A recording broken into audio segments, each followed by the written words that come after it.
కుక్కట్పల్లి బాలిక హత్య కేసులో ఒక బాలుడు ప్రమేయం ఉందని పోలీసులు గుర్తించారు.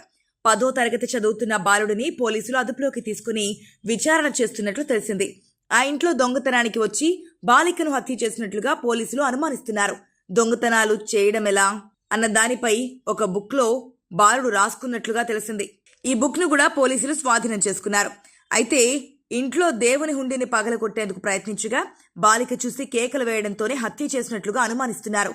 హత్య చేసిన తర్వాత పక్క బిల్డింగ్ లో 15 నిమిషాలు దాక్కున్న బాలుడు తర్వాత అక్కడి నుంచి వెళ్లిపోయాడని పోలీసులు చెబుతున్నారు. ఇక 360 డిగ్రీస్ లో విచారించిన పోలీసులు సాంకేతిక ఆధారాలను సేకరిస్తున్నారు. బాలుడు దొంగతనానికి వచ్చిన సమయంలో బాలిక వంటగదిలో ఉన్నాడు. అయితే నేరుగా హుండీ వద్దకు వెళ్లిన బాలుడిని గమనించిన బాలిక కేకలు వేయడంతో హత్య చేశాడని అనుమానిస్తున్నారు.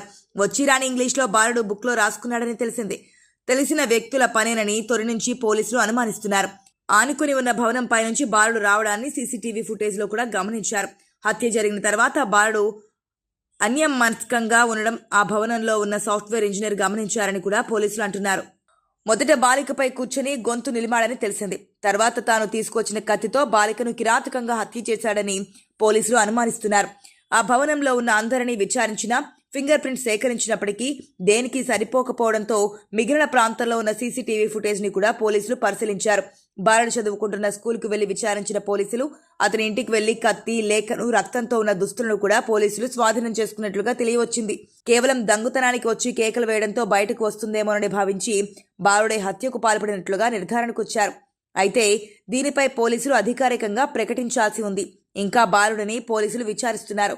విచారణ ముగిసిన తర్వాత కానీ అధికారికంగా ప్రకటించరు. ఇక కుక్కట్పల్లిలో ఒక కుటుంబం ఉంటుంది. వీరికి కొడుకు, కూతురు అని 2 పిల్లలున్నారు. అయితే తండ్రి బైక్ మెకానిక్ గా పనిచేస్తుండగా భార్య ల్యాబ్ టెక్నీషియన్ గా పనిచేస్తోంది. కొన్నేళ్ల నుంచి వీరు కుక్కట్పల్లిలోనే నివసిస్తున్నారు. అయితే ఒక రోజు ఇంట్లో తల్లిదండ్రులు లేకపోవడంతో ఒక 12 ఏళ్ల బాలిక హత్యకు గురైంది. కొడుకు బాక్స్ ఇవ్వడానికి తండ్రి ఇంటికి రావడంతో బెడ్ మీద కత్తిపోట్లకు కూతురు పడింది. దీంతో తండ్రి ఒక్కసారిగా కుప్పకూలిపోయాడు. దీంతో పోలీసులకు సమాచారం ఇచ్చాడు. వెంటనే పోలీసులు కేసు నమోదు చేసి దర్యాప్తు చేపట్టారు. ఆ బాలిక ఇంటి పై పోర్షన్లో సంజయ్ అనే యువకుడు అద్దెకుంటున్నాడు. అయితే ఇతని మీద అనుమానంతో పోలీసులు అదుపులోకి తీసుకుని విచారించారు. తాను హత్య చేయలేదని, తనకేం తెలియదని ఆ వ్యక్తి తెలిపాడు. దీంతో పోలీసులు విచారణ చేపట్టగా చివరకు మిస్టరీ వీడింది.